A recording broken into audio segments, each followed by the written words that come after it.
Hello and welcome. Here we are again to another adventure.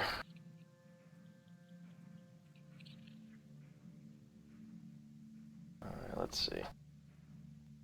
No, it doesn't work when this is broken. Gotta fix something.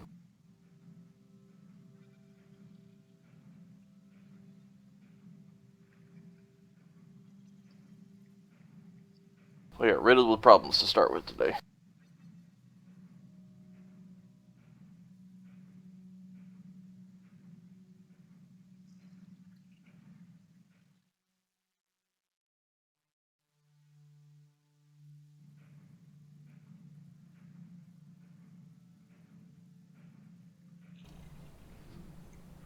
Hello and welcome to this week's adventure. We are just recapping here for the last session. The adventurers managed to save, or at least they think they did, a group of merchants who were traveling north. Their wagon had either broke down or had been ambushed by hobgoblins. They managed to scare off and kill any of the hobgoblins in the area and are now investigating that wagon. This is all, of course, on their trip north from Baldur's Gate to Waterdeep, as they are traveling with the cultists, and they're going to try to ascertain what it is they're about, where they're going, try to figure out if they can figure any of the plan in a way in which they can then enact the paladins from Elturel or the Order of the Gauntlet or any of the Harper contacts to stop them. So we're going to pick up right there. We're still waiting on a Morn who might be a few minutes late.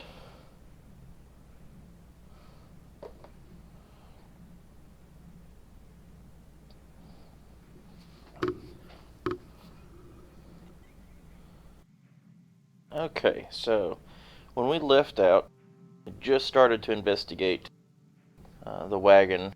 That the horses were missing. They were nowhere to be seen right around where we left off.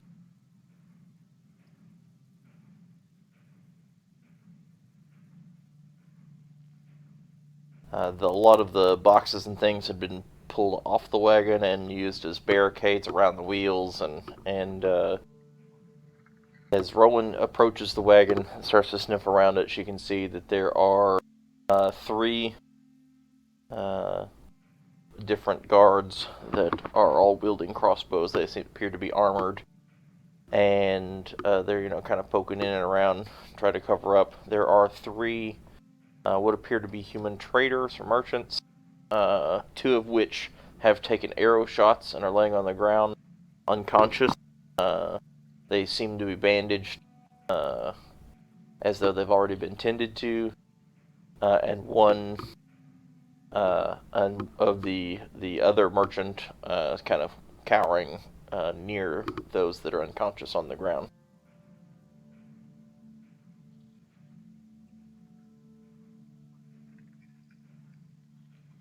I don't smell anything dragony or Carthish. No, neither of those since specifically are sending any fireworks off in your direction. Okay, then as soon as I see those injured people on the ground, I drop my wild shape and I call out, "Is anyone injured? Do you need aid? Do you need assistance?"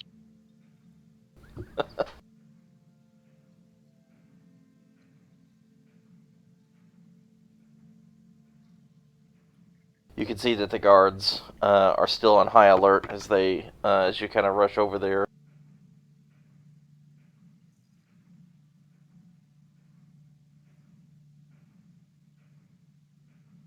Drop your wild shape. They were as soon as you kind of revert back to your normal form, they kind of look at you with this. From what they were kind of white as ghosts, very shocked. Had this very shocked look from all the stuff that had just kind of transpired. And then as you wild shape or remove your wild shape form and go back into your regular form, that you see that they kind of finally give this deep sigh, this deep breath of relief as they, oh goodness, we thought we were done for. We think we've got these two patched up. They still haven't woken up yet, but they still seem to be breathing. I can help. Who's your most injured?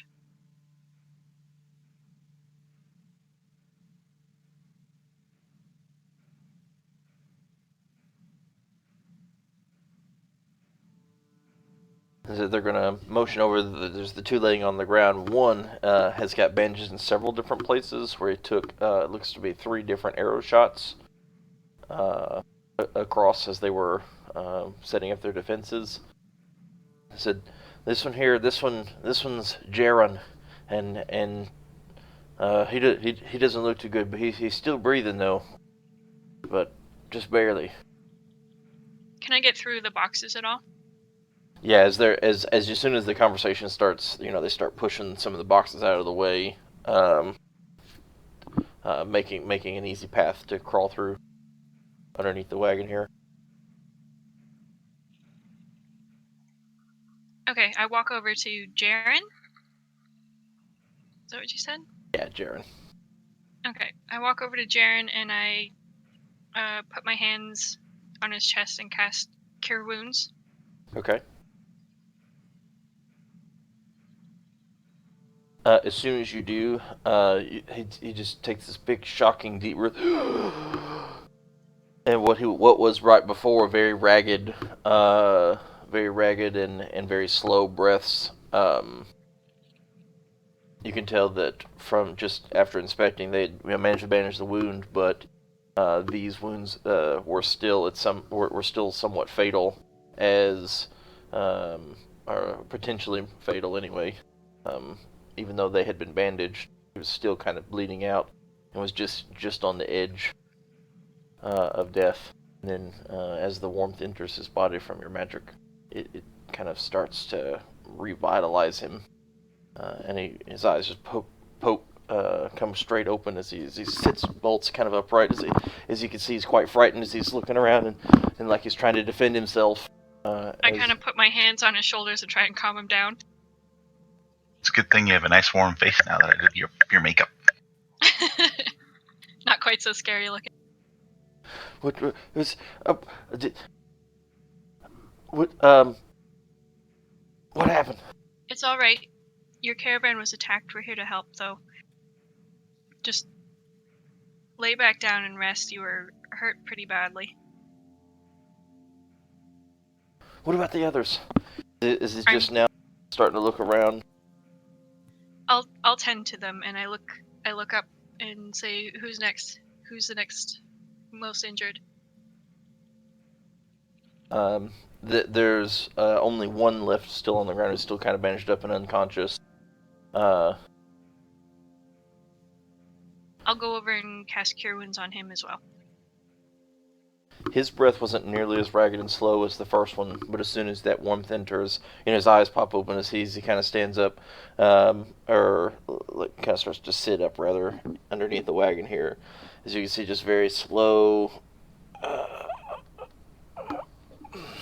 He just barely starts poking his eyes open as he starts scanning around. Did you do your jobs? Are we safe? They did well. Just kind of winces a little. It's just like, good. And then just kind of lays back down. Okay, so we said the horses were gone. How's the condition of the wagon looking? Other than a couple of arrows that are stuck into crates and bits of the wagon itself, as you kind of walk around inspecting the wagon itself, it seems to be in pretty good order. There's just no horses. It looks like, as you kind of start inspecting where the yoke is and the straps, it looks like they were just, a lot of the straps themselves were cut. So it might need, with the horses, it might actually need new tackle to go with it.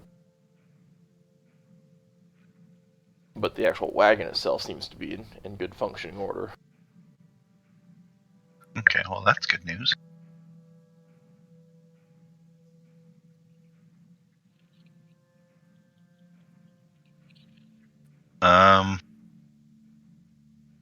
And whereabouts is our caravan now?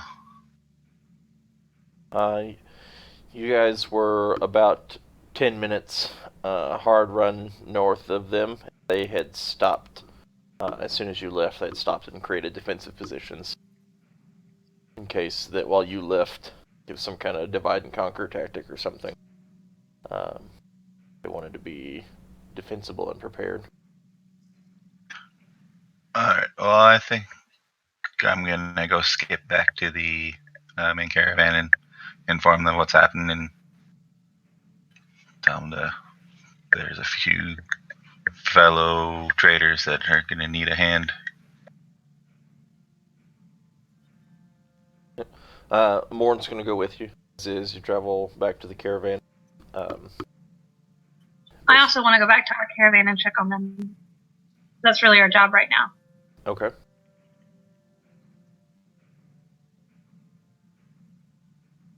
I'll actually stay here. Okay. But if anybody else wants a heal before you guys head back, I've got one left. I'll take one.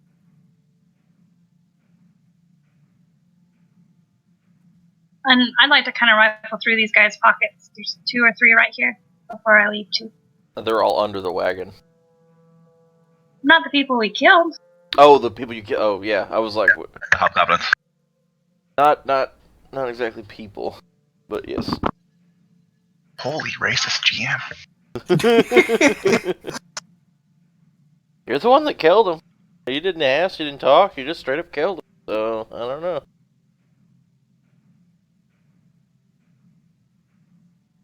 Maybe they stole the wagon from the hobgoblins. You don't know. You don't know.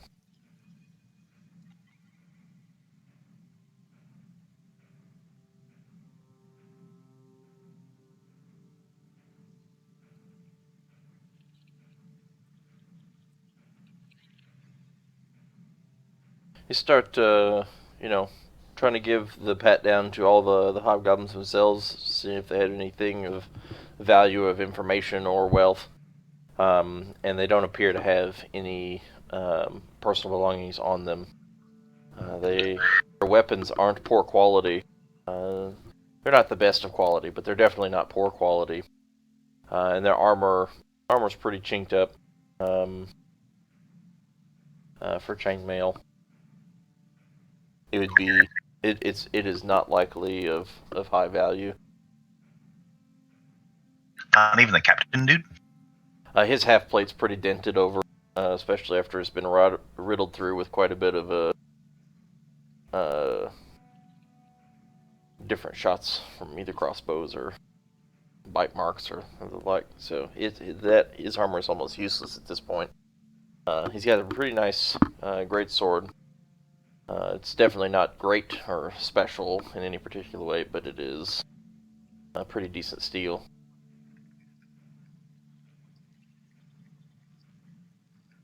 Okay, well, I head back to the caravan. Yep. And Rowan healed me for exactly the right amount.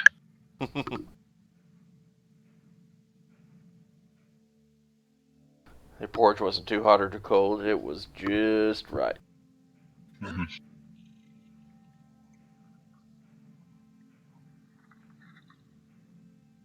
Okay, yeah. So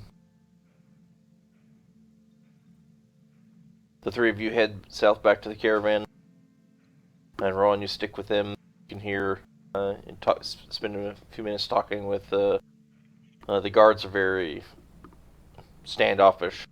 They don't really want to have much to do. They give their thanks several times over, in fact. But after that, they start, crawling out from the wagon, start putting boxes back on top of the wagon, and just going to work, scouting the area. The merchants, the 2, just kind of lay back down and recover. The 3rd merchant is the one who seems to be at least a little bit chatty. As he's kind of still in shock of the whole situation, but at the same time is You can tell that he's thinking through all of now, how am I going to make it out of here alive? How am I going to get to the next town? Is everything lost? Am I going to die now that we're here? He's very emotional about what is going to happen now that... Yeah, I'd be working on trying to calm him down, maybe see if they saw which direction their horses ran off in. Maybe help with putting boxes back on the wagons, whatever they need me to do. Okay. Yeah, as far as the horses, they've been under siege for a couple of hours now. And since about midday, and this is now mid-afternoon, so it's been 2-3 hours have passed that they've been in the defensive position. They saw them coming at them, and so that's where the first couple had taken fire from the distance, and then they quickly knocked some of the boxes down, and you can see that they are kind of roughed up a little bit as some of them were set down and made like little barricades as they circled the wagons. One of them... I could cast mending on the boxes if they want. They would appreciate that. One of the couple of the hobgoblins tried to get in close, and they managed to cut the tethers, free the horses, and they took off running, bolting at high speed, and kind of scattered. They had 4, and they just went off in all different directions, mostly edging towards the north. But from there, all various east and west, as they just kind of scattered and took off running, bolting. And that's when they managed to pepper a couple of them pretty good with their own crossbows, and the hobgoblins there drug off their companions off into the rocks and then off away. And then since then they've been kind of circled around here for the last couple of hours. The guards did lend that they were probably waiting for nightfall when they'd have the advantage, because they could see and we couldn't.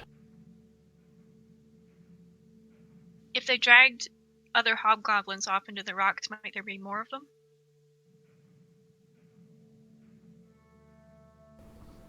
It's entirely possible, but we only counted the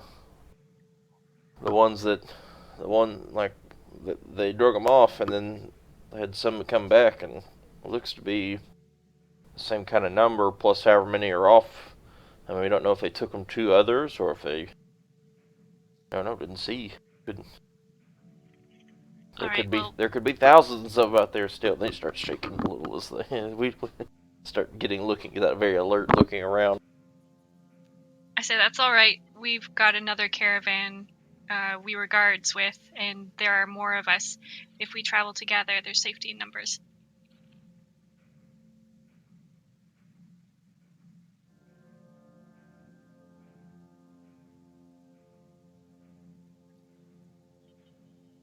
Yeah, and they're gonna say, well, as soon as that caravan gets here, maybe there's a few spare horses. They usually have spare horses. Maybe we can buy some, and we have money.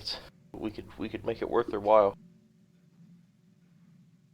Maybe we're saved. You see this kind of sigh of relief as this is starting to calm down. Now that now he's able to kind of soak it all in, and it's not just despair, and they're not going to die in the immediate, and then they kind of go through not dying now doesn't mean that we're going to actually make it, considering we're 2 weeks from anywhere of any size, but they're a few days walk probably from the nearest inn or roadside inn or something, especially since being right here on the edge of those mountains. There's usually not a lot of roadside establishments once you start getting into the mountains. My companions should be coming this way. Our caravan was traveling this direction as well, so they should be here shortly. And then we'll see what we can do to help. So the others, you guys head back to the caravan, and there's, you're not at the full speed pace, so it takes a little longer to get on your way back. A little more leisurely as you kind of go back and see that everyone's kind of in the very defensible positions. People have gotten into the traveling and sleeping wagons that aren't fighting personnel, and people are making a nice ring around, hidden behind boxes and things, keeping a lookout. And as you approach, they call out for you. They recognize that it is you headed this way.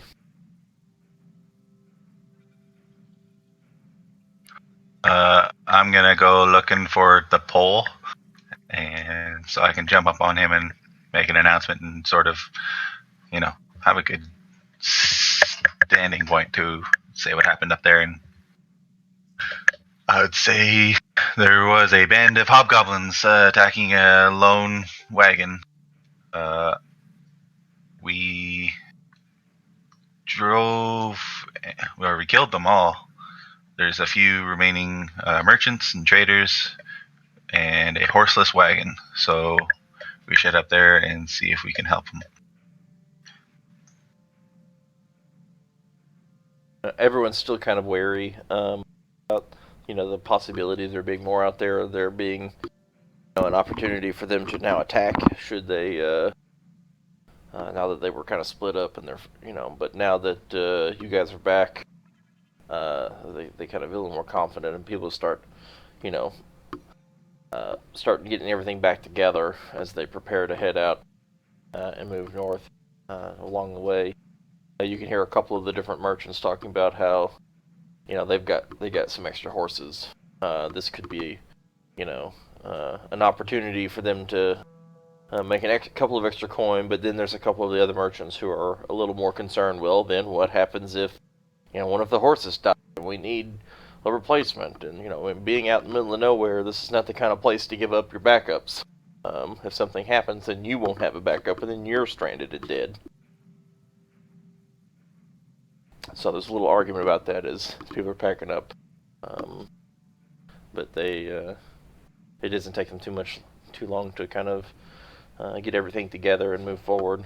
Still doesn't seem to be any kind of decision on that front. As you guys head north, make your way quickly. They see the wagon up ahead. As you kind of close that gap and make it back there.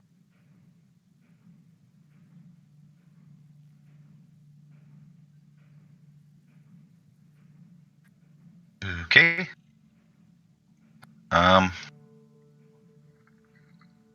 Once we get up there, how much? I guess there's two possibilities in my mind that I'd like to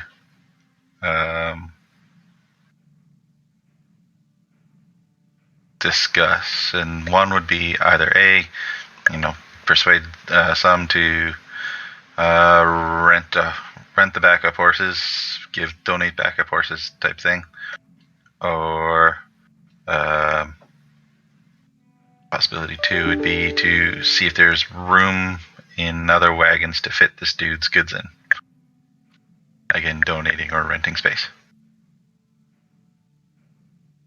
Knowing these merchants probably renting.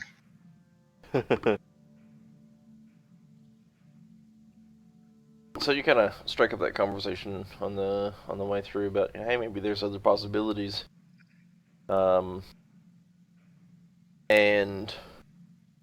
they seem somewhat amenable to making the money. There is no more space for cargo. They could carry some people. You got space in the wagon such as that, but as far as actual transporting goods, there's not really any room for that. That they could fit. I mean, they could put a couple of boxes, but they wouldn't be able to fill a whole wagon. They want all the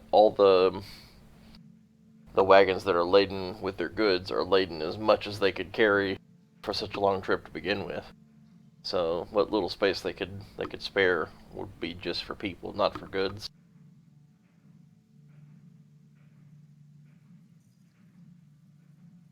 Okay, so talk to the stranded dudes. Do you have these merchants are not the charitable type in most cases, so what sort of money do you have on you for renting a horse? Oh, well, we could pay for a horse. We could buy it outright, really. They just have to sell it. Okay, then let's go talk to them about that.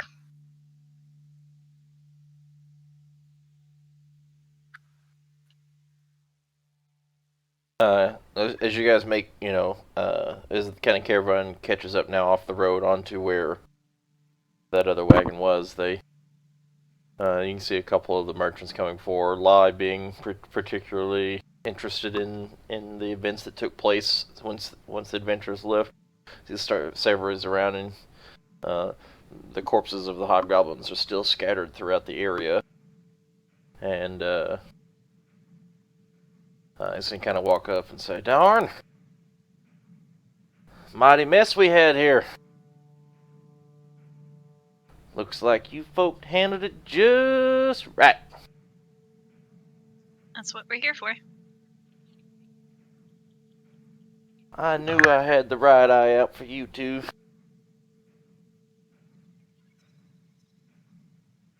I suppose in those others not nearly as much help. I figure you two ladies, you did it all, didn't you?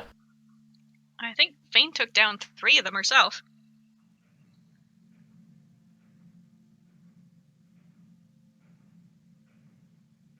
I just shrug it.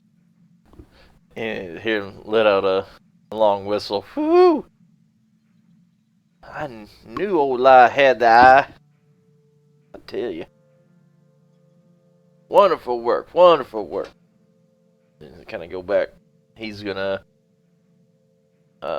He's one of the ones who's advocating for go ahead and being generous here and selling the backup horses. Just a couple. As if everybody just spares one, it'd be no problem.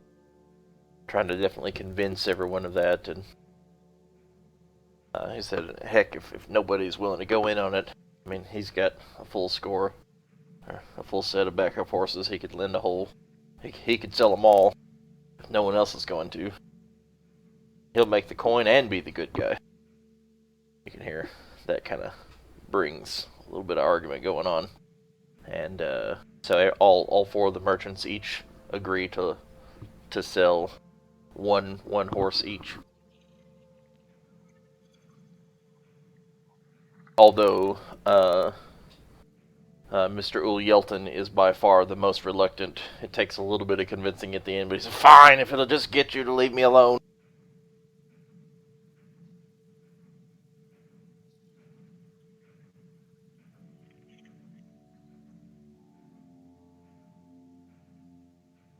I just stand back and kind of smile because I know that horse will be better off away from him.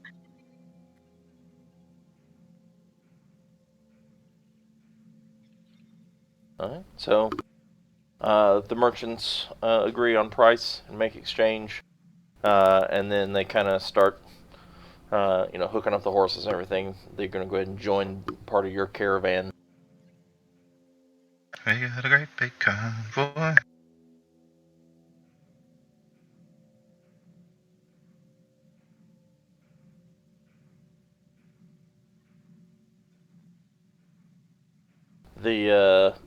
You do manage to get. They're not very talkative, but they do manage to give at least their first names, like the others. So you get a good bit of conversation thus far with the new merchants. Are still somewhat wary and a little bit in shock too, and they do give their first names, and I want to add those to the NPC list.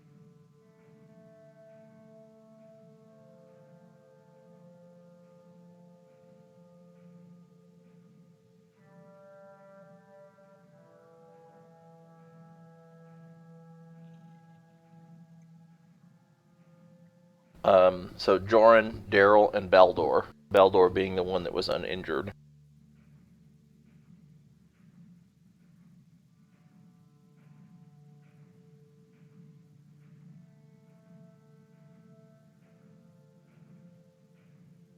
Can you say the second one again? There is Joran, Daryl, and Baldur are the 3 new merchants.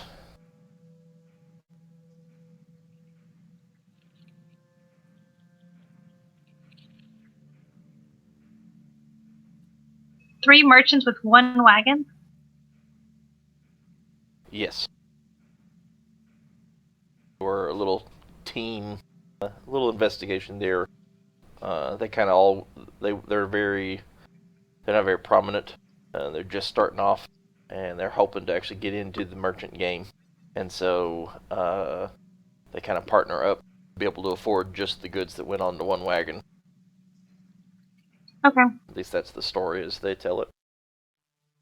Still seems odd. Do we see what they're selling? It's all in crates. And if you ask them, they just say, "Oh, miscellaneous goods." Welcome aboard. Let's get going.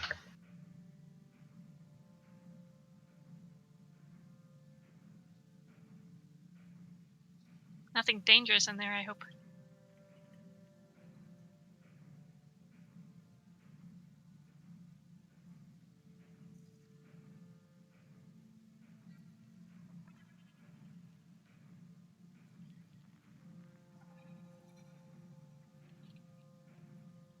Okay, NPC files updated.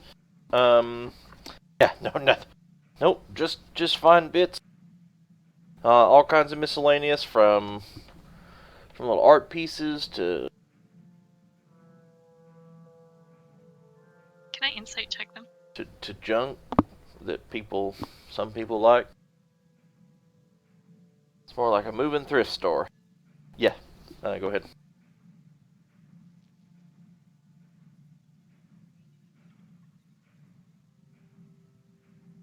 You definitely get a small vibe of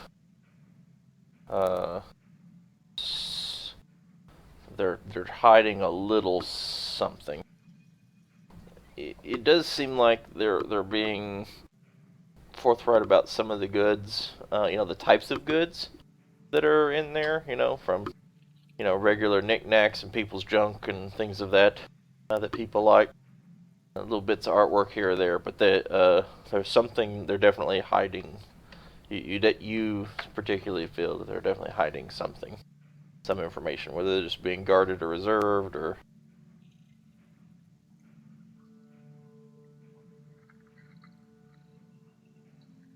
All the goods are, Okay. But all of them, nothing is visible as they're all sealed in crates. Where's Baron when you need him? Whoops!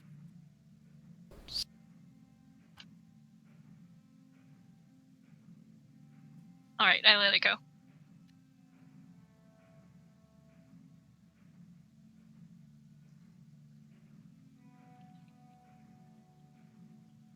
Alright, so you make way again, and your new companions travel with you now for a good bit as you travel north.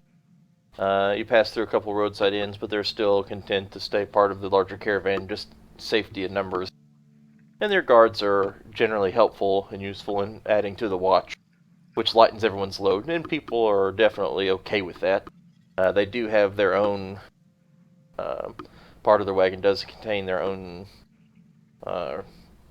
food and supplies, and when they stop at the next, inn here or there, they're gathering a couple of things to resupply. They don't have an extra whole supply wagon like you guys do, so they can't really carry near as much at one time. It's a riskier way to travel, but it's also a cheaper way to travel in the long run.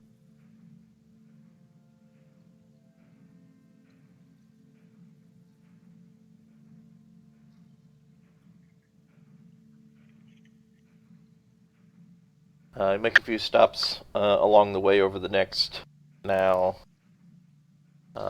almost full 2 weeks. And these 2 weeks pass nearly uneventful. A couple of broken wagon wheels hitting bumps, or a couple things that need to be mended along the way. But regular rugged travel. You kind of the first few days after meeting the wagon, you really start hitting the jagged peaks of the actual little mountain strip. But it is just a strip that just happens to come right across, and so it only takes a few days to traverse over, get across the top, and there's some pretty solid paths across the top of the mountains, a little bit up and down, and those go by pretty well. Then a few more days of coming back down those mountains. Go ahead. I was just going to ask, have I been able to glean anything from my little spider web under the sneaky people's wagons? Okay, let's find out. Yeah, I was going to say TX would also be waiting about 2 weeks in before he starts paying more attention to the cultists. Yeah. So now that these things start to happen, you can tell a lot of them are grumbling. As far as coming up and just trying to interact with them, you try to be your TX tries to be his regular jovial self, and they just don't want to have anything to do with you. They just keep turning you away. They don't want you to come sit by them when they're eating. They don't want to spark up conversation, and as you keep kind of insisting, occasionally they just bluntly tell you to go away. Just Go kick rocks.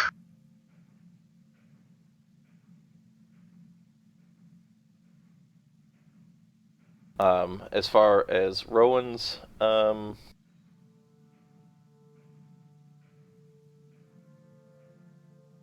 spider form spying, you got a little bit of you hear occasional information about grumbling, and you hear things about a couple of times the word dragon or half dragon have been mentioned, but it's usually in more hushed whispers when they don't think anyone's hearing.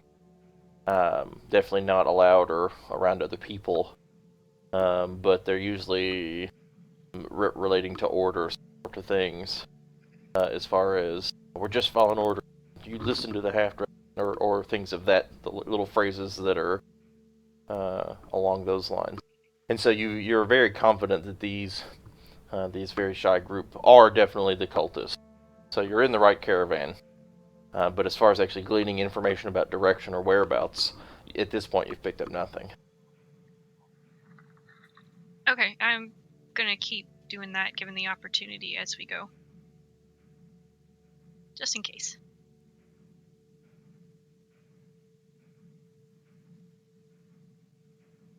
Okay, so as you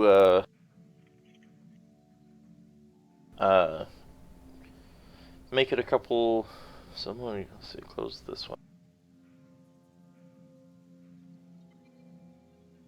Okay, so this is again the map of the Sword Coast, and we are on the other side of the Troll Claws. We've made it through those, which took about another week, and then about another week's travel. So we're now edging close to the end of the 4th week of travel. We are now about a day or so out of Dragonspear, which is the first major city of any actual reasonable size that you're supposed to encounter on your trip through.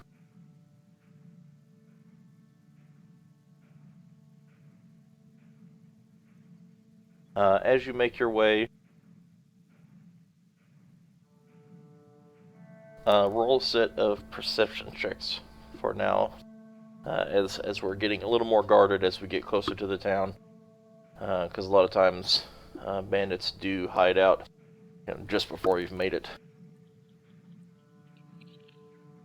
Just far enough away where they can't easily be captured by people from the town, and just close enough where they know that traffic's going to be coming, especially as you hit that fork that goes either to Baldur's Gate or to Scornable.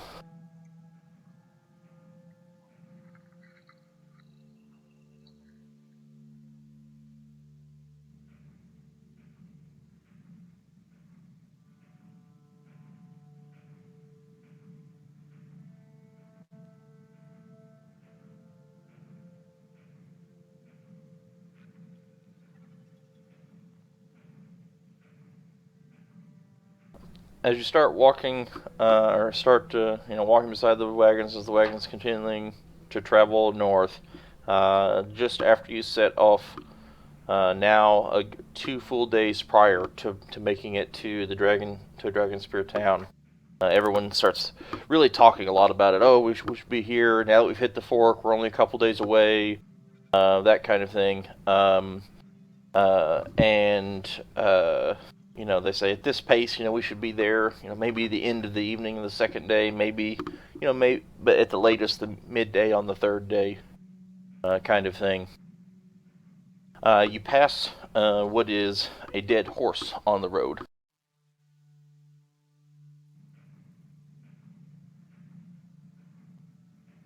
Can we see what killed it? It doesn't appear to have any outward wounds. It's not bleeding, anything of the like.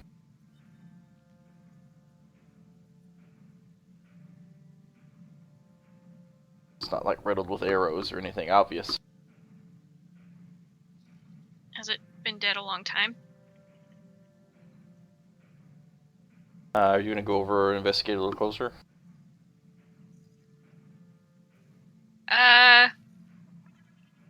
It is off just on the side of the road. It's not like it's off out in the woods or anything that you just clip from the side. It is just kind of off to the side of the road. Yeah, okay. I'll check it out, but I want to keep an ear out in case there's anything in the forest nearby. Okay. Or if there's any other... I guess it would be hard to tell if there's tracks around it when we're on a road. There'd be lots of tracks. Yeah. I mean, the road themselves is, rutted. It's especially now that you've passed the fork. Here, there is a ton of traffic that traverses up and down through this area. Now you're getting into reasonable distance to city traffic.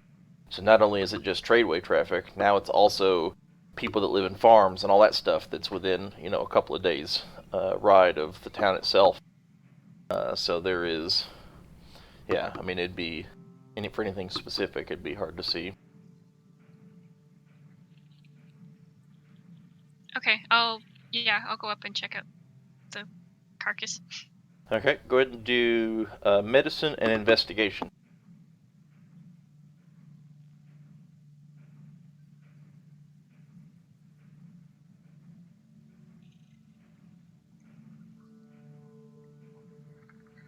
Kind of look around the area. You're keeping an ear out for the woods to make sure that this is some kind of trick. It does appear that the horse is just dead. It doesn't have any obvious wounds. It seems to be something that's, you kind of start looking around. It doesn't seem to be like it was mistreated or in realms of, looks like it was well fed, that sort of thing. It just, so it's hard to tell. You kind of get a look. It's like you might surmise that it still could have died of some disease, or maybe got overexhaustion. Hard to, you can't really tell that by just looking at it. That would be full-scale autopsy kind of thing to know what really happened, and so that's but yeah, there's no obvious wounds, like it was attacked or killed. No bear marks, no arrows, no sword slashes, nothing to indicate a particular reason of why it would be dead. Especially for what looks to be a well-fed, well-cared for, reasonably healthy otherwise, but other than the fact that it's dead, looking horse.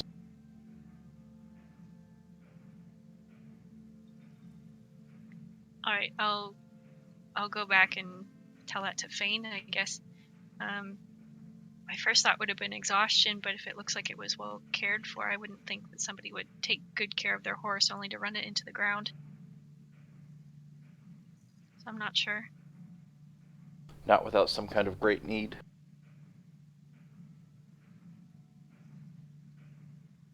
True.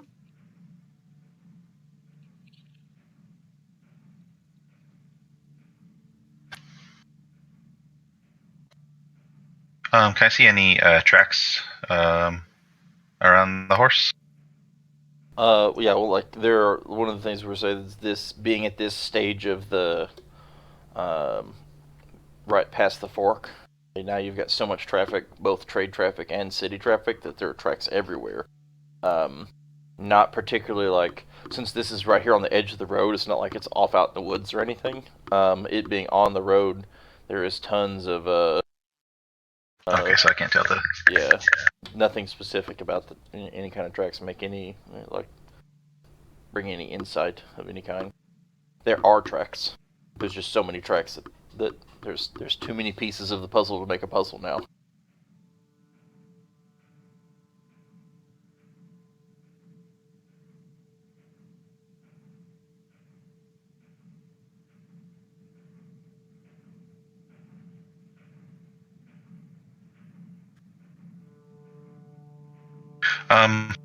Can I ask one of the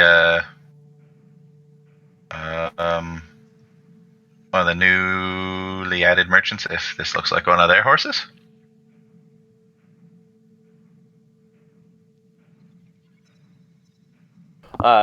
Yeah, I mean you can definitely ask. And they no, that's doesn't look like one of ours. That's looks like a much finer animal than one we had. It's also a little more. Start looking at it, it's a little more of a less of like a pack horse, an actual more of a riding horse as far as breed is concerned. So like a messenger horse?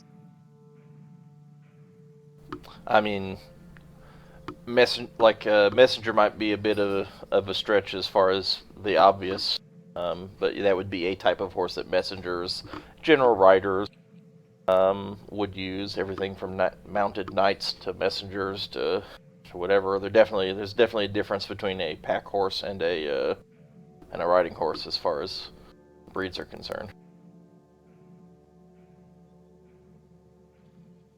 Actually, I'm gonna shape into a mastiff and sniff around the horse and see if I can pick up anything more chemical that way, if it's a disease or something.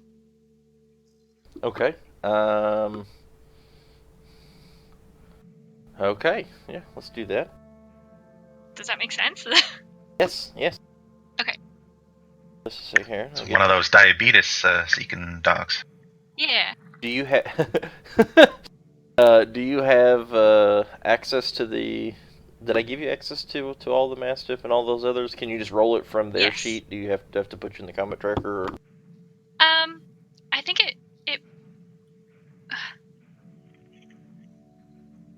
perception is a wisdom, so I've been rolling it from my own sheet, but I get advantage as a Oh yeah, that's right. dog You're or right. a wolf. You're completely right. Yes.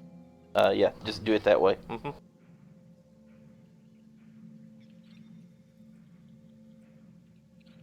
Nope.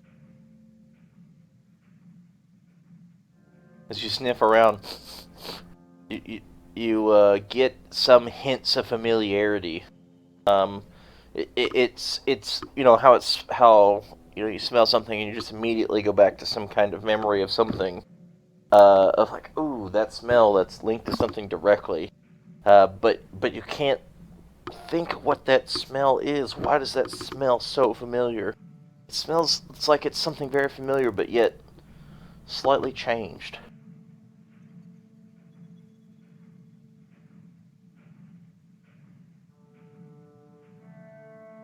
Can I do circles and kind of zigzag back and forth, see if I can follow it? Or is it just around the horse? Yeah, you sniff a little bit around as you're kind of looking around. That smell kind of leads you uh, along the edge of the road to the north, as it just seems to be following the edge of the road directly from the horse.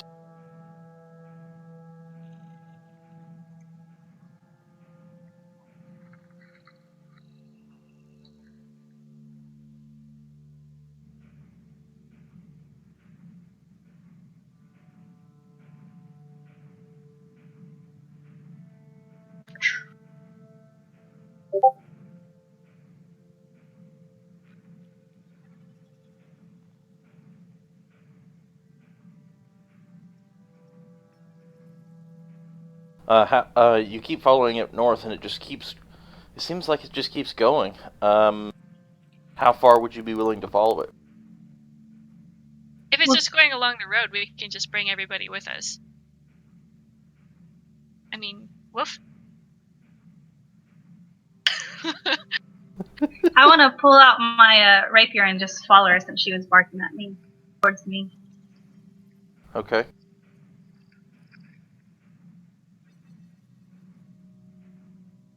I'm gonna jump up on top of a wagon and try and keep sight of them. Yeah,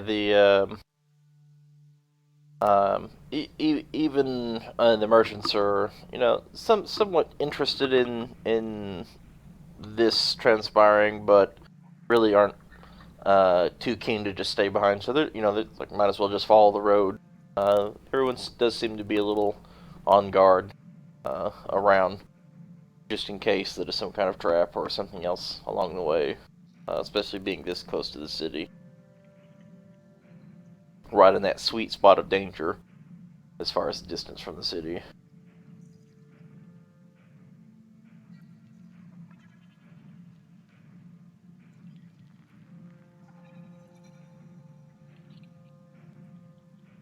Yeah, so as you continue to travel north following this trail, several hours pass, and you still have faint, um,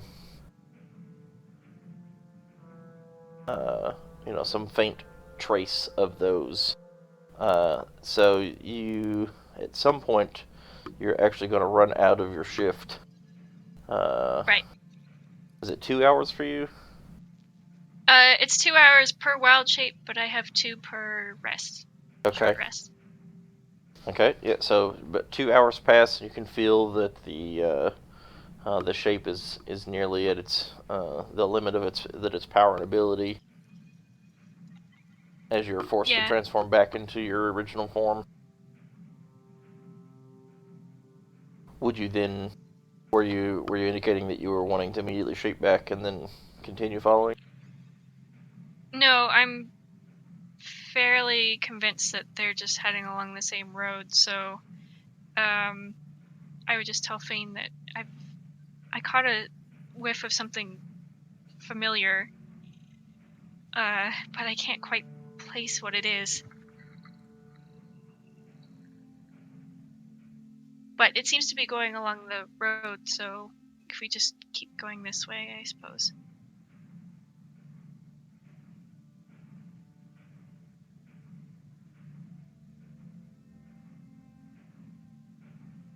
I can shift back later and see if it's still there, but I think it's just following the road.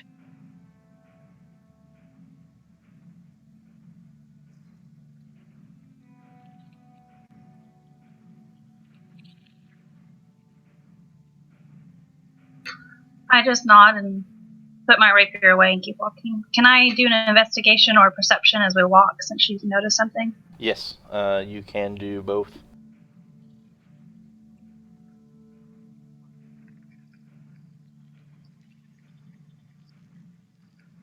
Yeah, you feel like you with the large amount of tracks and things like that traversing both, you weren't able to pick up the actual.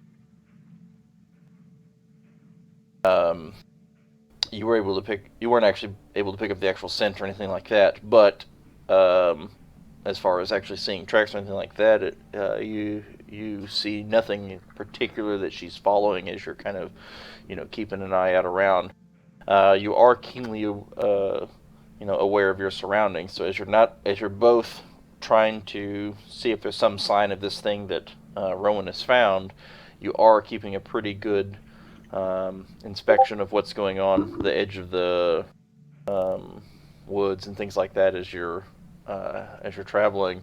And there seems to be no movement. A couple of animals are occasionally moving around.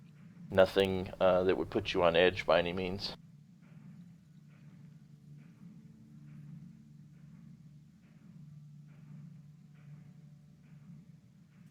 Okay.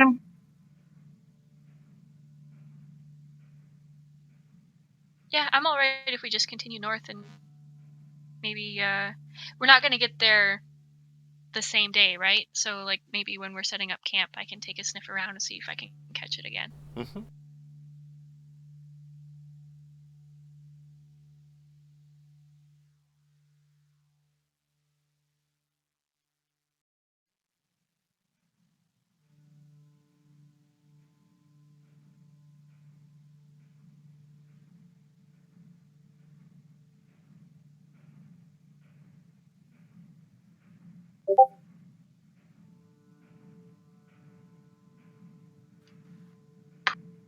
So, as you continue to travel north, you pass the midday point. You have to rest the horses for a little bit. Everyone takes the opportunity to go ahead and eat a meal together, still keeping an eye out, looking around.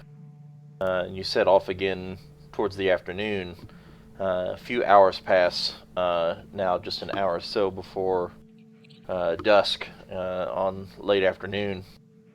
And as you are traveling just on the edge of your vision, you start seeing a cloaked figure that seems to be walking away from you,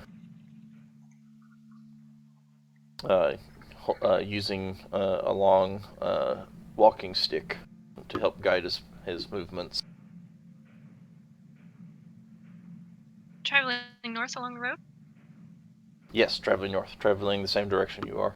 All you see from the back is long cloak, and this is just at the edge of your perception, far in the distance to the north. But there are wood. There's what? There's woods on the east side of the road. Something to hide in. It's more. You're actually getting into the area of the moors, and so off the road to the east is not just. It's not just like just trees and things, not just like regular forest. It's more like swampland.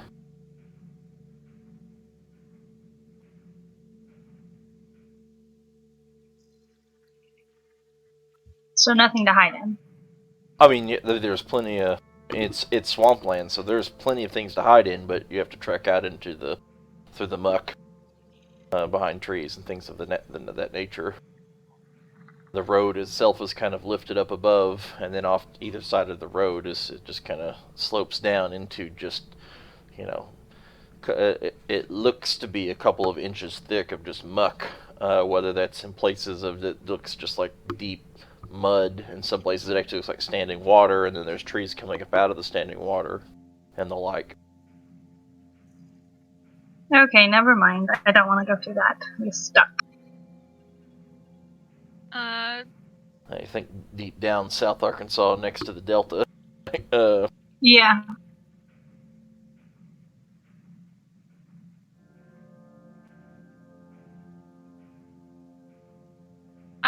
I might do it if I go Panther, and then maybe I can jump between rocks and stumps and trees and stuff. But I do want to pull out both my daggers and have one in each hand. Hey, Wolf. Sorry, I'm late. Come on down. Some unexpected things. Your character has said just about as much as we expected him to. Jack shit, and you're probably gonna die. Somewhere along those lines, yeah.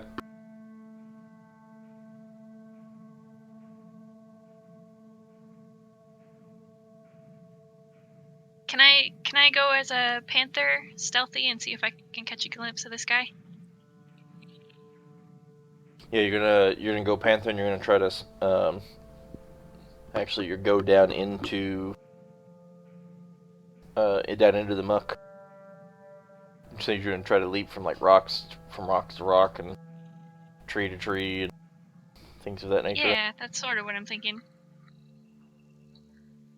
All right, that one will actually probably need your dexterity-based skill set. So. Yeah. You mean she's jumping all nimbly bimbly from tree to tree?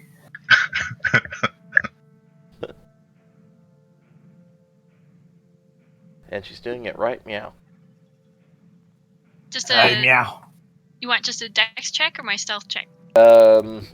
Let's see, we're going to want something that would be along the lines of acrobatics with advantage for being a cat. So, since there is Okay. no acrobatics, unless they I don't think they have one built in, so it would just be a dex check, I believe. Yeah, my dex modifier is the same as my character sheet. So I could use... I guess it doesn't matter then.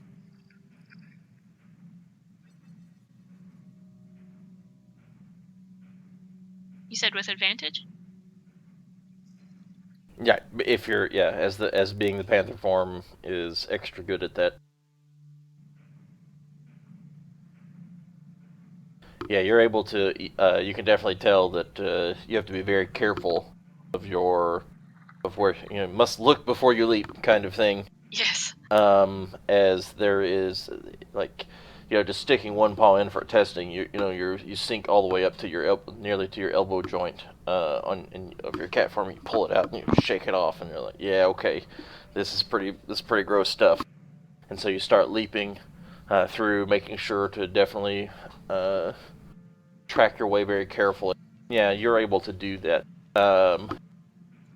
Since you have to put forth so much effort, I'm going to have you roll your stealth with disadvantage.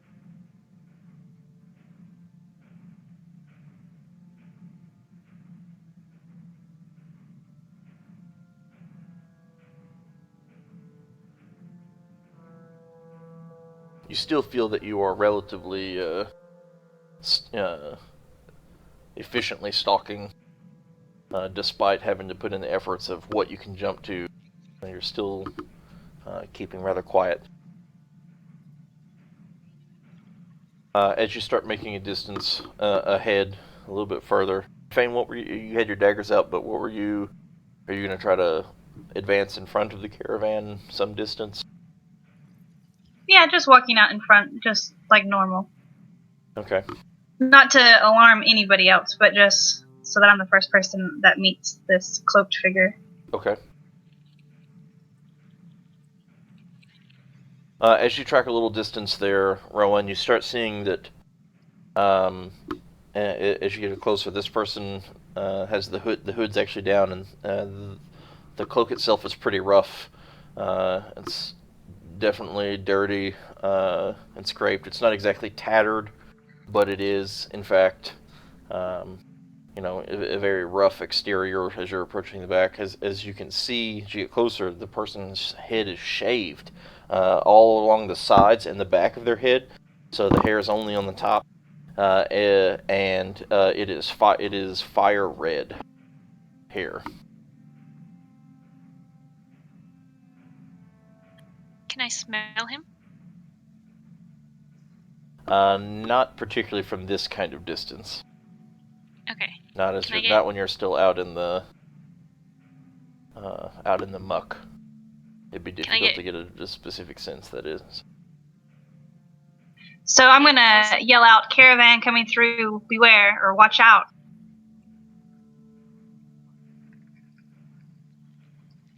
So mean. Yeah, so as you do, you can kind of see the figure kind of turns his shoulder off over the left shoulder, looking back behind them as it kind of slowly moves over towards the edge of the road and just keeps walking. You got the caravan itself is still a little bit behind, catching up to it. You can see that he's actively kind of moved off to the side a bit.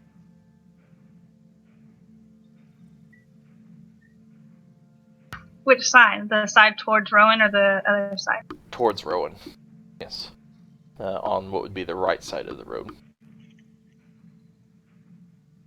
Can I get close enough to smell him without him seeing me? You can try. Let's go ahead and do another stealth with disadvantage.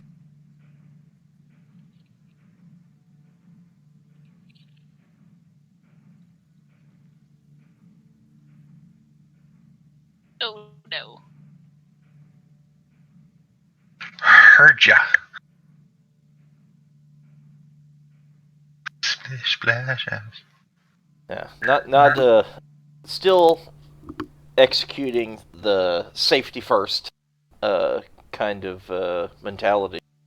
You still make it from this little dry patch around a tree to leaping over to another tree that's closer to the road, right at the bottom of where the road slopes down, trying to catch onto the tree itself. And when you do, you land, and then you're still a pretty large cat. And despite your nimbleness, the tree itself, a lot of these trees are, some of them look kind of petrified, some of them look dry and cracked and a little bit dead. Some of them look a little more healthy than others, but as you leap over to it, land on the branch and catch yourself, you do so quietly, but just as you do, the tree branch snaps and cracks and you slide down a little bit, catching yourself on another branch and not falling. A tree branch will fall, though. Yes. As it cracks and snaps and falls over. It doesn't actually snap all the way off, so it doesn't just cleanly break and fall off, but it snaps over and lays hanging there, slapping against the side of the tree trunk itself. At the sound, the person walking on the road immediately jerks their head over to the right, looking off into the woods. Make a perception check.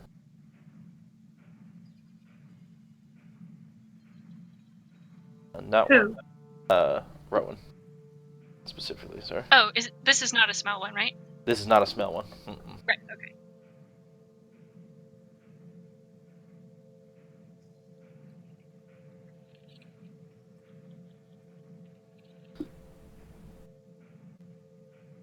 I'm also grooming my shoulder like I totally meant to do that.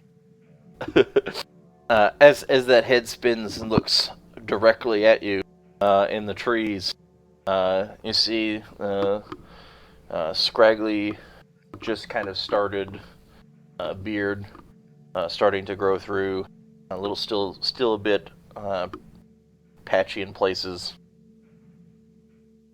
You see that fire red hair. You see that your perception of their face that seems to be highlighted in areas as though maybe they have whether it's makeup or mud or certain things, certain features have been accentuated and they look different, but some recognition is starting to overcome you. Does he have a pack, or is he just all by himself? All by himself. Has a pack, but the cloak is over the pack.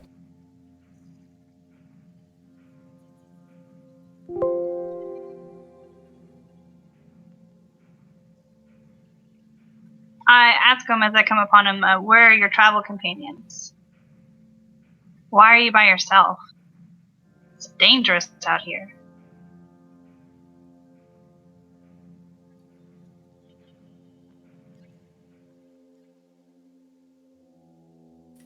I had a horse.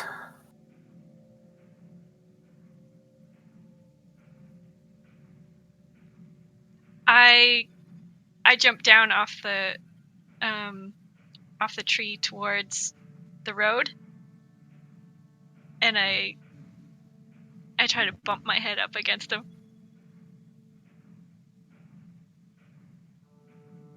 Don't remember having a cat, though.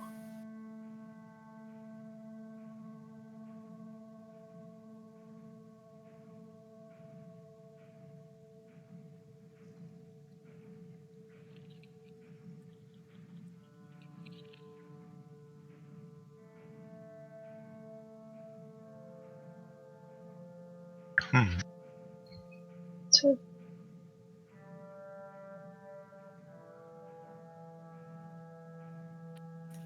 Do I recognize that voice? Voice is different to you. It's not one that you recognize right away. Dungeon Master. Hmm. I'm having a technical issue here. Only records which you own can be shared. I cannot roll. Wait, what? Yeah. I was just trying to do a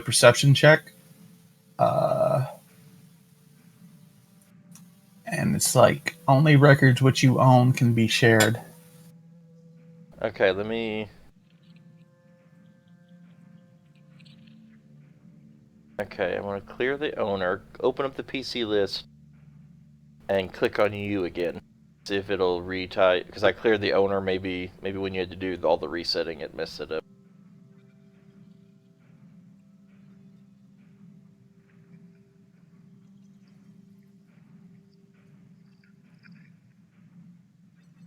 Did it work now? Oh yeah, there it is, perception roll.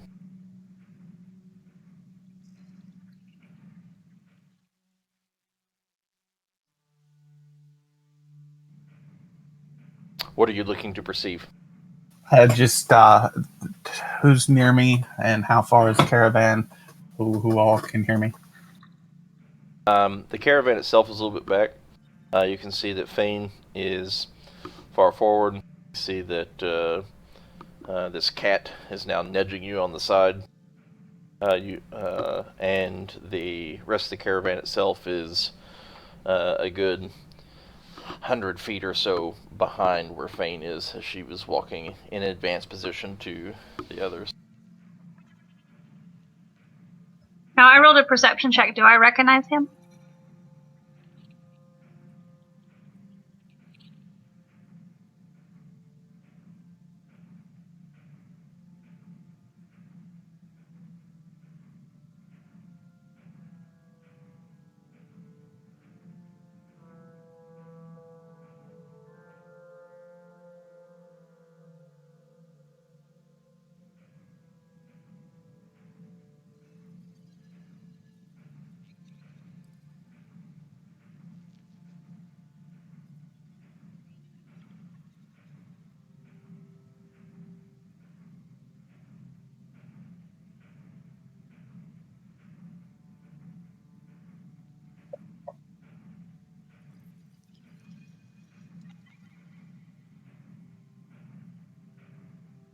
Okay, I put my daggers away and I turn to the stranger and I'm like, "What have you been through?"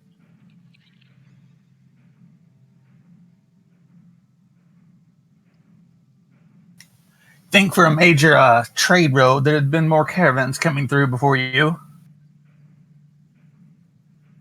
I lost. How long ago would I have lost my horse?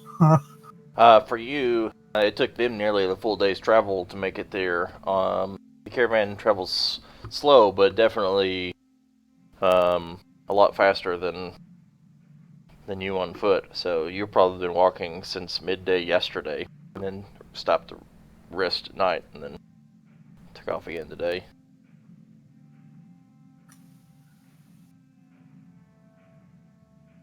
Met a street vendor that said this horse would love berries. Was doing fine. Then he fell over. Never Sounds feed like a horse some berries, I rough suppose. berries. And I've been walking for 2 days. Well, at least you're not chained up in a dungeon somewhere. All about perspective. I think that's where we found you before.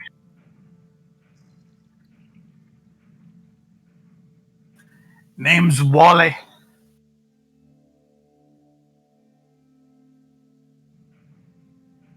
You must have gotten hit on the noggin. I'm gonna bump my head once more against Karth's leg, and then walk a few steps away and drop my wild shape. Okay, yeah. Well, Wally, there's safety in numbers if you want to join our caravan heading north. I happen to be heading north myself. I could buy passage.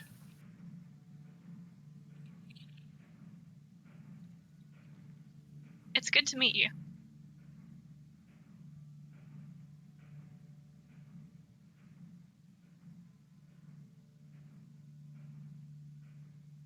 So I across this. Go ahead. For I say very gently, for their eyes, there are people being watched.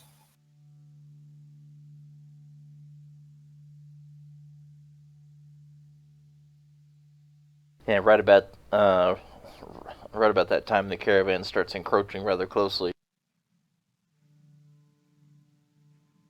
TX, you've witnessed, at least from the distance, the exchange. They talked. Then Fane puts away her daggers, and then Rowan shifts back as they start bringing the stranger back towards the caravan. You see Lyle come up. What in the hell happened to you? Is he talking to somebody in particular? Oh yeah, he's talking to the new stranger.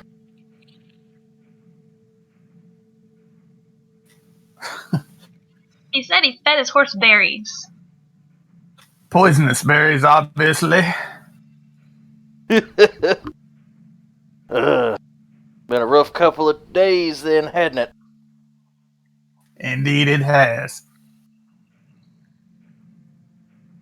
Trying to make my way to Waterdeep. I could use some passage if you've got room to sell.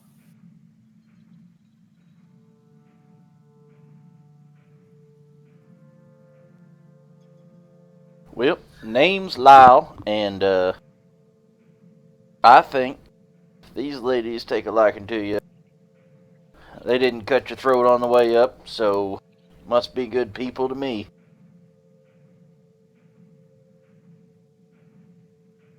Kind of just gives a big wink.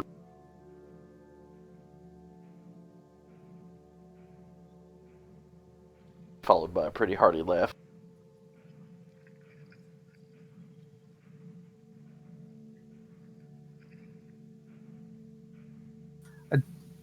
Just had a brain fart. I guess I just told Lillian Court this, or Rowan this. But I'd say to him, yeah, name's Wally. Well, Wally, I imagine we got a place for you here. You know, places ain't free and all. Safety in numbers and the like. You plan on working off the debt or paying it in the monies? I hand him 10 gold. It's like, let's see how far this gets me. If I could be of some assistance on the trip, but then you'd be giving that back and some more. Well, I reckon that'll do just fine. That's my wagon back here. Third one back. One behind that. That's the traveling wagon. I got two. Keep an eye out for my stuff. It might be worth your while in the end.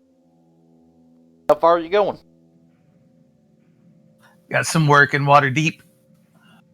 Why, lucky you. That'd be where we heading. It is a good day indeed. Well, hop along, stranger. We'll get to know each other pretty well. But have you know, the lady sit with me, and he just gives you a big wink. I just kind of laugh and nod. I grin at him. I give Lai a little wink. Giggity.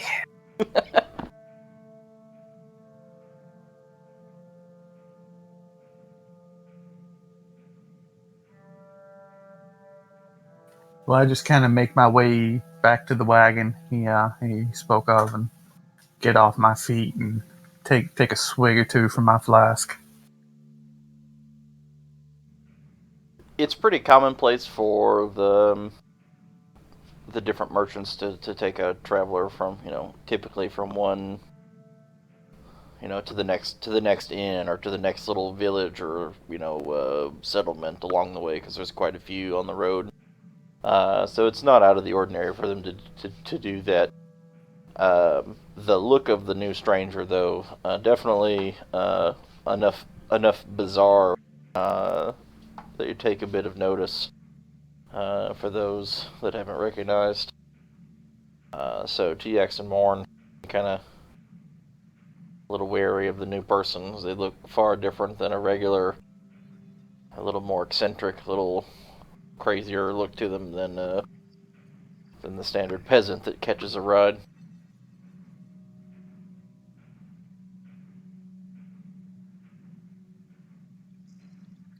I can roll another perception if you want me to. I just want to know like how many wagons are here. Just a real rough look around. I have to count myself. Let's see. It's close to 20. It's close to 20 in the caravan. Oh wow. Can I would say I'll get him settled in and walk him to Lai's wagon that he would carry people in.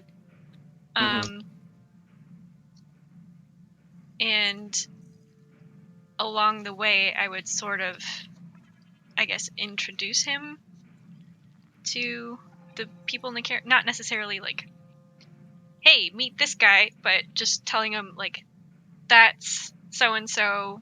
They're carrying this. These are their guards. With particular mention of those 5 wagons back there belong to some people who are very standoffish, and you may not want to interact with them too much.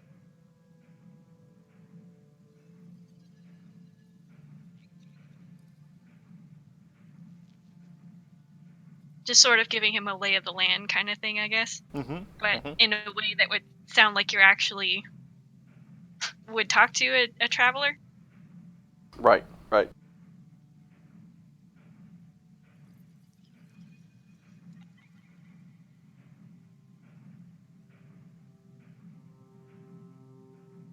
Which I don't know if you've looked at the NPC list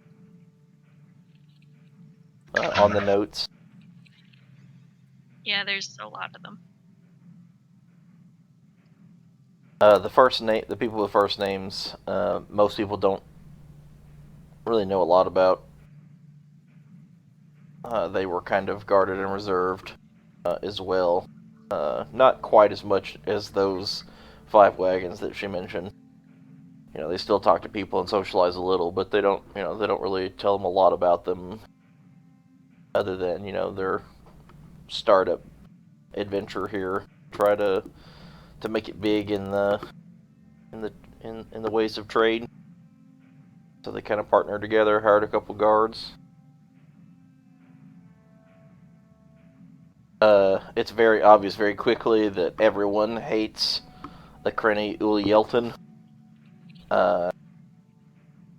He's loud, rude, brash, just cares little about any people or thing. Roughly treats the 2 female guardsmen that and Morn that work for him. Roughly treats the animals like borderline abuse, but not quite over the line. Lai is a dwarf that pretty big heart. Definitely a little bit of a flirter, but harmlessly so.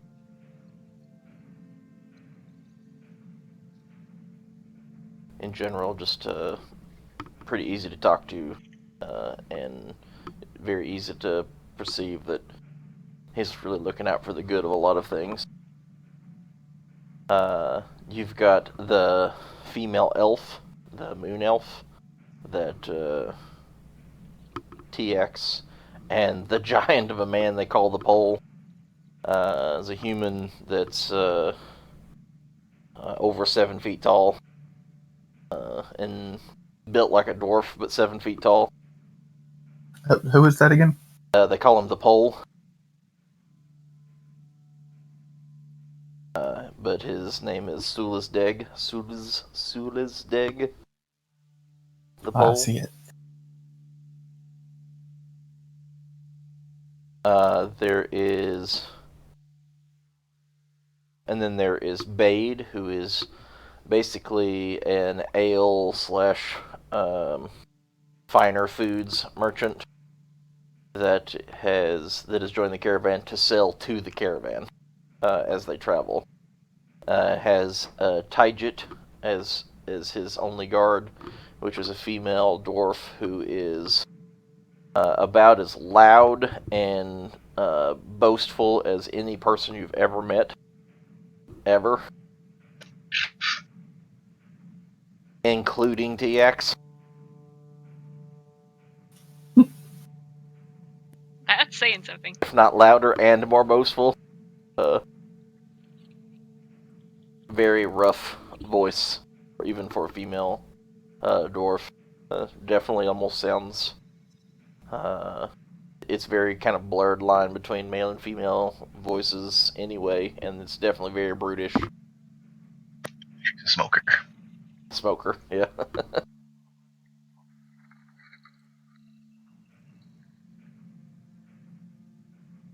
As far as the merchants and the guards, there's a couple of other travelers along the way, but those are the ones that are, those are the people that are pointed out directly.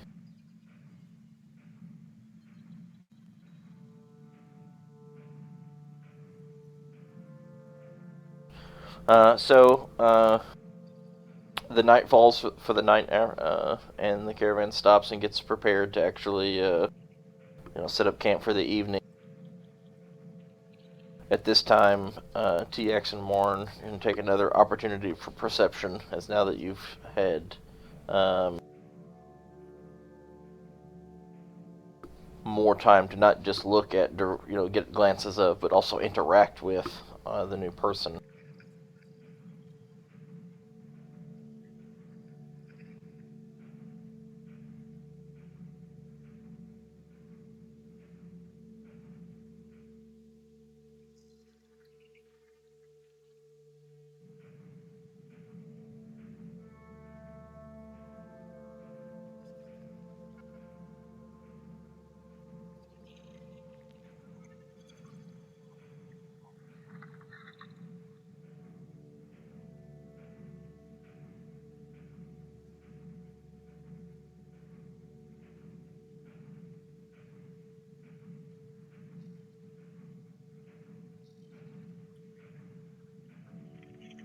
TX, you get this look of, you get this feeling really that something very familiar about this person, but you're just, whether it's maybe some relation to a Thayan, or just because of the crazy look, but the Thayans are completely shaved heads, not just around the sides and back, but something just stands out like a beacon to you.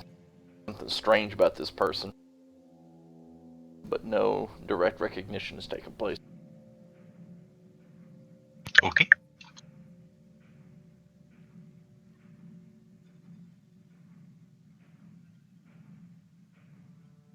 So you settle camp for the evening and set out to continue traveling the full next day. At the very end of the day, you do reach the edge of Dragonspear. It's not as bustling of a major city as something like Baldur's Gate would be, but it's more along the lines of Elturel in size and scope. Much bigger than something like Greenest, but not some massive metropolitan center.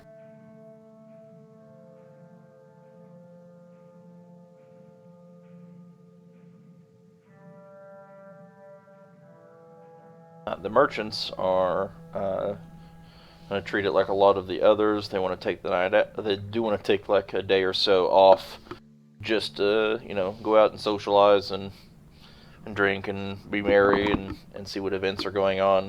But they want to quickly return back to their trip, so they don't want to linger here too long. Given that you have they want to leave out. They want to take all of tomorrow off and then leave out the following morning to continue the rest of the trip to Waterdeep. Is there anything that you guys would like to do, given the day off here in approaching now that you've reached Dragonspear? Just a question. The 3 guys that we rescued, the merchants, are they buying fresh horses here and continuing on with us, or are they going their own way? They haven't said specifically, but at least as far as like the beginning is like when you reach Dragonspear, they seemed amenable to continuing the trip. They didn't say, otherwise. And are we seeing about buying some more horses? Because they were worried about having backups and stuff still. Yeah, and there's plenty of those types of supplies here in Dragonspear, and each of the merchants go ahead and take the opportunity to stock up not only to replenish on the horses that they had, that they'd sold, but also go ahead and grab a couple of extras just in case. So they've already got nearly a replacement for every horse that both riding and pack horse that's pulling the carts. Almost across the board. Okay, I guess the only other thing I would do is check and see if I can find any herbs, medicinal herbs at market.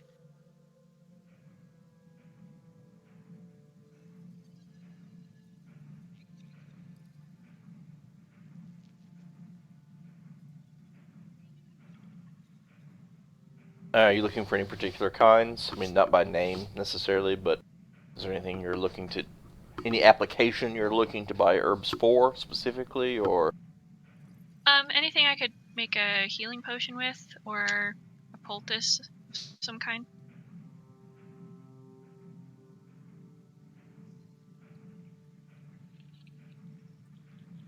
Some more of the ingredients specifically for the healing potion?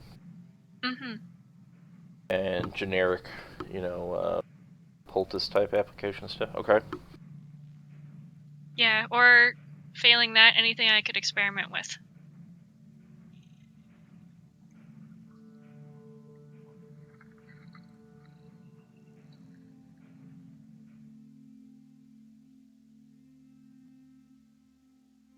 Oh. Well. I rolled a 100. I haven't rolled a 100 on the percentile die in any of the campaigns that we've played. So. Da da da da da da da da. So the city of Baldur Gates is falling on us. Baldur Gate is literally a being that is attacked. Luckily, it was in relation to her seeking out herb, and so we Instead of something game breaking. yeah. Ultimately, the answer is yes. You can find. Not only can you find herbs to do any of these types of things, any of these types of applications, whether you want to replicate healing potions, they're in abundance. They're in overabundance. And so, being here at the end of the harvest season for a lot of, since we're now two months later, we are now, we were mid to late spring before. Now we are starting to get into early to midsummer. Now a whole month and change. See, I guess it's almost 2 months since we left, since we started time-wise. So we went from something like April to now being in June, kind of concept. And a lot of these types of things are in huge abundance. And so because of that, you can buy about 50% more for the same value. Awesome. And as much as you could possibly or fathomly actually carry as much, all the way up to as much as a cartload if you were willing to somehow invest in that way.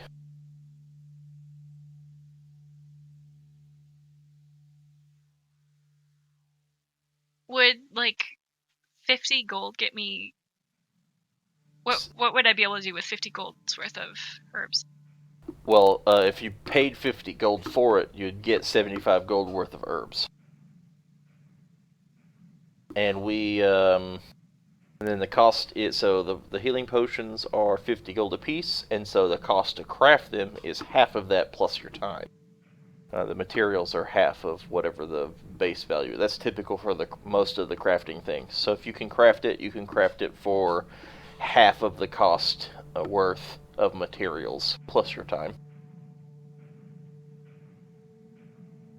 So if you bought 50 gold worth of herbs, specifically for healing potions, then you could craft 3 healing potions worth, since you would technically be getting 75 gold worth of herbs, if that makes any sense. Yes. Okay, so I will buy 50 gold worth of healing potion herbs and 50 gold worth of herbs that I can experiment with to make other things. Okay. All right. Is that like a ridiculous amount? No, it's not a ridiculous amount. I mean, it'd be like a, like a paper sack, like a grocery bag full of herbs, Okay. for each one, kind of thing. Because you have to cook it down. So you take, it's just like cooking spinach, right? You take this huge thing of leaf, and then it'll become this little bitty thing of whatever, mixed with some solvents and some other stuff like that, right? So yeah, I mean, right. To make 3 healing potions, it takes about a grocery bag full of herbs to have enough reduced mixture and oils and all that stuff to be condensed down to make that. That seems about right. Okay, so I'll do that then, and during the downtime, I will make 1 healing potion if that's enough time. Yes, it is.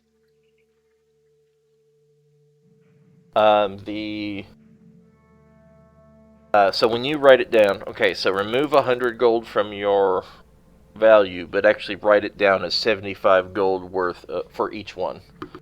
75 gold worth of herbs, and 75 gold worth for healing potion herbs, and 75 gold of experimental herbs, or whatever. However you wanna do that.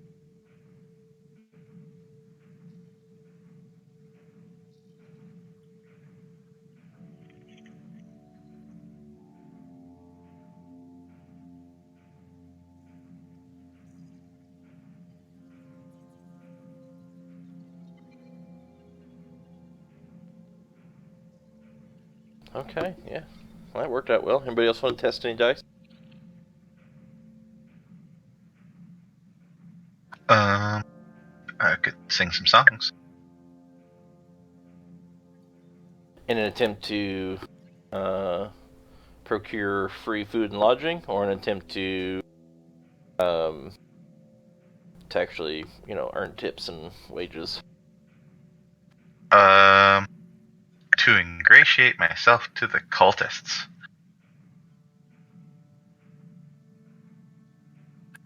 Just tuning my lyre. Maybe they're into music. Okay, perform. And I'm gonna try and play some something in more like a minor key. Maybe some like, I don't know, angry doom-like kind of music. Ooh. Some Metalocalypse.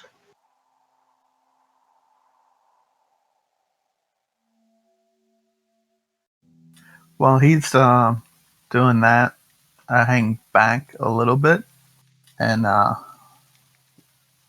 assuming everyone's watching him, I just kind of want to see how everyone's reacting to him.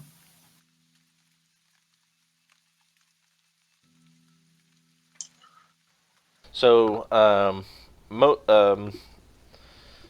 you kind of where is this taking place? We're going to an inn, like where a lot of people are going, or are we just staying with the wagon? Like, I guess you're going where the cultists are, if that's what you're doing, right? I'll try. Alright, so... Okay, so most of the cultists stay with their goods. A handful do head off to a local tavern.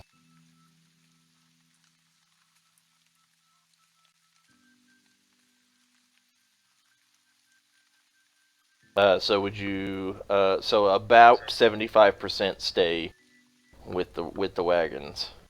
The other 25% go off together to a local tavern. Which group would you be performing for?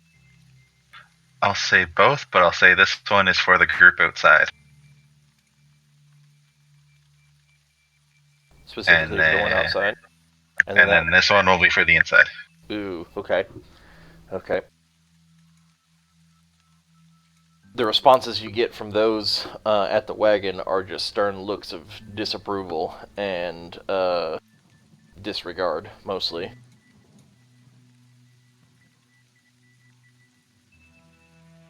Okay, then I'll kind of continue playing my song, sort of slinking away into the tavern then.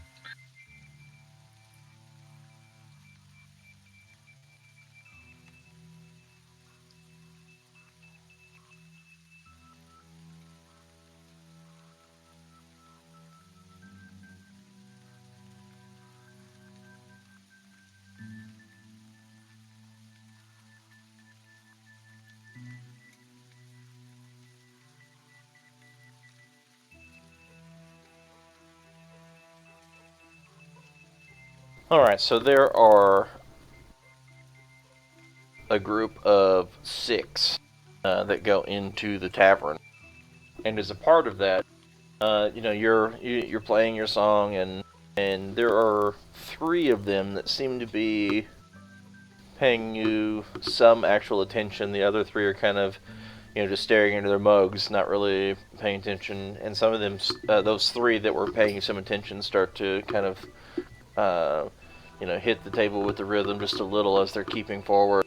And then, as they start doing that, the other 3 just elbow them in turn, and just kind of point a finger, just kind of up into the air. And they kind of look at him and they wave at him a little dismissively, but then at the same time, cock their head, and then they look down at their glasses, try to follow suit in that solemn, just very dreary and solemn outward demeanor that the other 3 are still hold.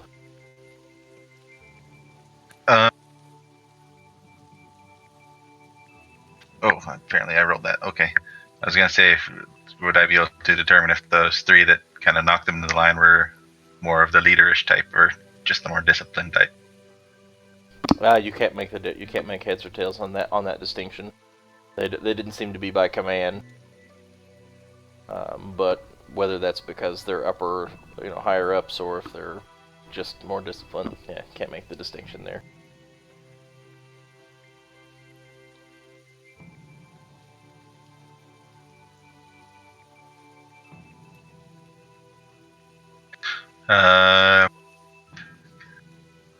Can I play a little bit louder as I approach them a bit more?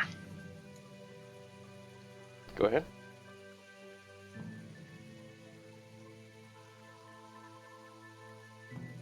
Oh, that was almost awesome.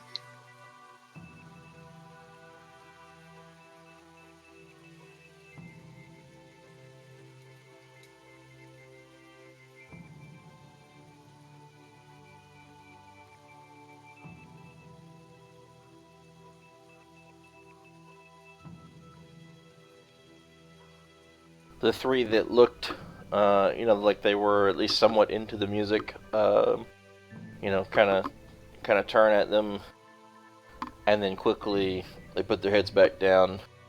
As one of the 3 that nudged, elbowed the other guys, stands up. Move along. We'd like our own peace, if you don't mind. Go about your business. Quit poking your nose into our things. Get away.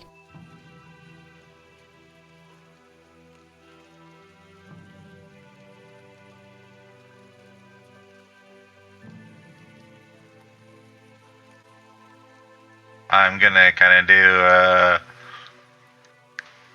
a very classic ending of a song, like "dit-dit-dit-dit-dit," and then walk away. Okay.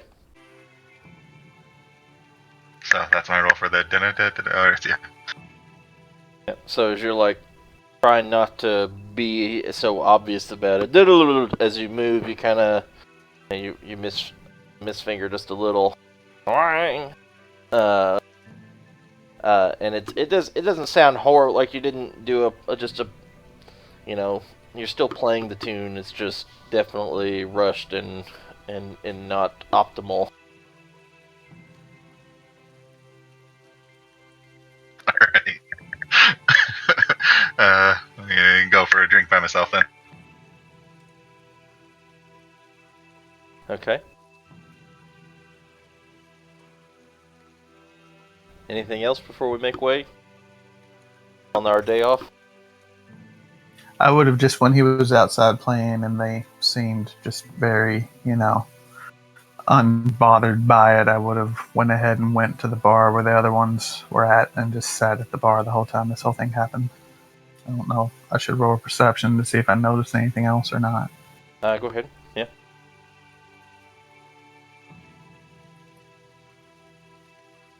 Yeah, you two are also picking up on, the differences between the different, there's there's a little bit of air of dissent, where they're starting to break, just their overall standoffishness, but it's still very strong, and it's being reinforced by the others. The people who were kind of getting into the music, are they dressed at all differently from the others? Are they everything? No, I mean, they're not. They're definitely not like in. Here we are as cultists in regalia, like not. It's at this point it has been made pretty obvious that they are who you think they are, but at the same time, they're not outwardly different. They just look mostly like general, not low-level peasants, not high-class anything, but just your general lower middle class kind of dress.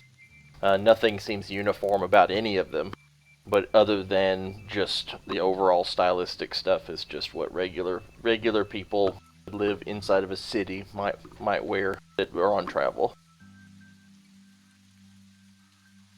Well, as TX does his wonderful outro, I just sit at the bar solemnly drinking.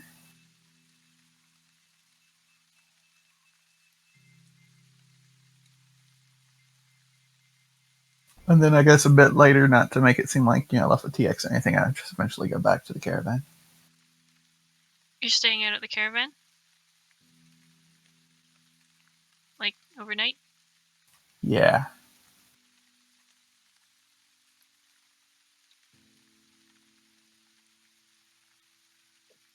For overnight, I'm gonna get a room at the inn. Okay. Yeah, they have plenty of space. Even though the influx, there's a big ebb and flow of travelers that come and go, and so they tend to compensate by having enough room to accommodate any of these surges in people. Since the majority of the cultists are staying outside throughout the endeavor, even at the end of the night, you can see that the remaining cultists go back out with the. They don't get rooms in the night. They actually go back to the wagons themselves. So, being that the caravan arrived, almost half of the caravan isn't actually getting rooms. So there's plenty of space. I think I'll stay with the caravan outside. Okay. But when I see Wally leave, I'm going to follow him out and invite him back to my room.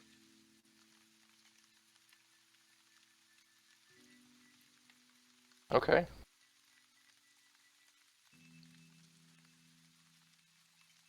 So in a typical Wally fashion, hold on a second.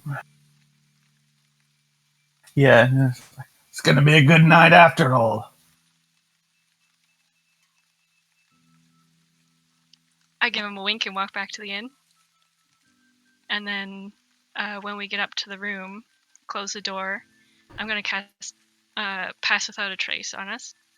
As soon as you, all of these things are good. As soon as you kind of start walking through the main room, you can see as you're leading Wally upstairs, Lyle just has this face, mouth open, like eyes wide, and then just kind of head sags a little as you lead him upstairs.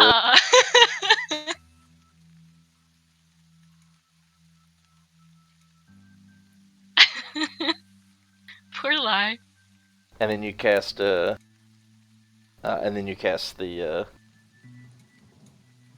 Pass Without Trace. Yes. And I'll say to Karth, if you speak quietly, no one should be able to hear. But you left too quickly after everything that happened in Baldur's Gate. I wanted to speak with you after. How are you doing? Are you okay? Is everything all right?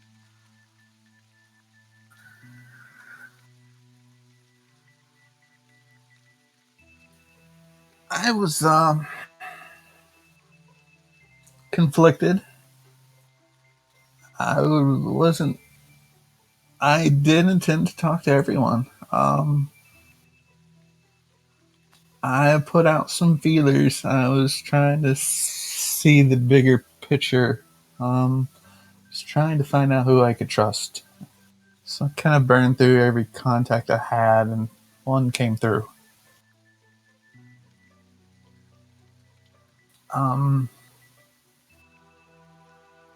I don't know their intent, but what's going on with the cultists is bad. This isn't one small group of cultists. They have things going on everywhere. You've heard of raids elsewhere, or?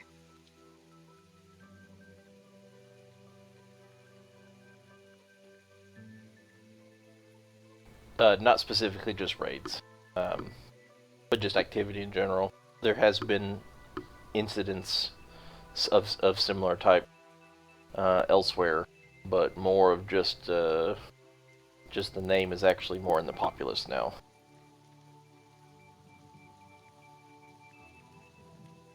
And they're a lot more bold about the actions that they would normally take. Right, okay. And then, yeah, I mean, we were on a boat, and the people who attacked us were the same people that Onthar sent us to meet, and that really disturbed me. He did. Onthar did warn me, although I didn't get a chance to talk to you guys about it with my head over the railing. And I did want to let you know that I did send word back to Onthar and let him know what happened. I was, with every fiber of my being, I was certain that if we tried to fight them, we would not leave that room alive. So I wanted to save as many people as possible. And it was an unexpected bonus, I suppose, that they were still willing to help us with the bigger mission. But if Onthar doesn't deal with this, I intend to, at some point, return to Baldur's Gate. Once all this is over. I looked into Onthar as well, and the best I can tell is he is honorable. I don't think even he was anticipating what happened. But I did send word, and I let him know what happened, so if he doesn't deal with it, then at some point I will. And you're welcome to come with me at that point, if you so choose. Yeah, when I left, I wasn't sure what the bigger evil was, and now I'm pretty damn sure these cultists we've got to find out what's going on. Something bad's coming. We definitely need to deal with them first, but I'm glad you're with us again.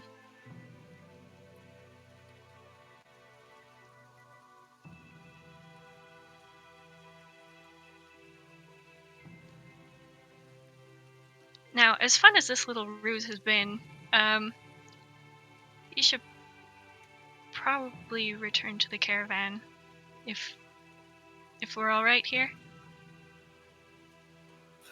We're good. Okay. Good night, Karth.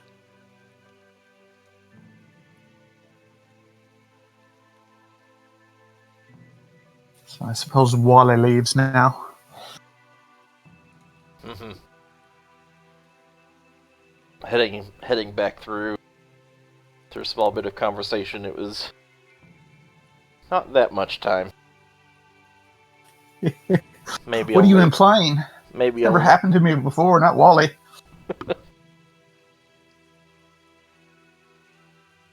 maybe only about 15 minutes have I passed. kind of storm out the door as Wally is like, "What do you mean we got to get to know each other better first?"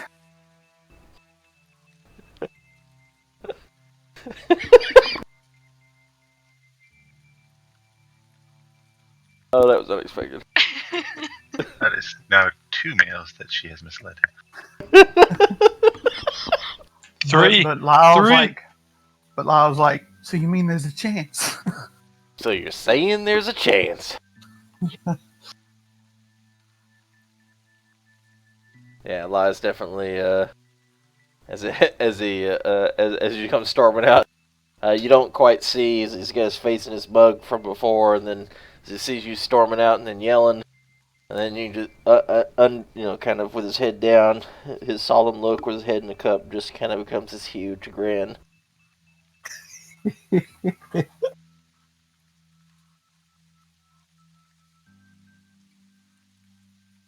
All right. Anybody else want to do anything before as a part of this? Is this part of this free day? Morgan got away from the guy who wants to stab in the face because his boss sucks. He's just drinking. Problems. I'm good. I think you two pair up nicely, Morn. And with that, we will go ahead and take our intermission.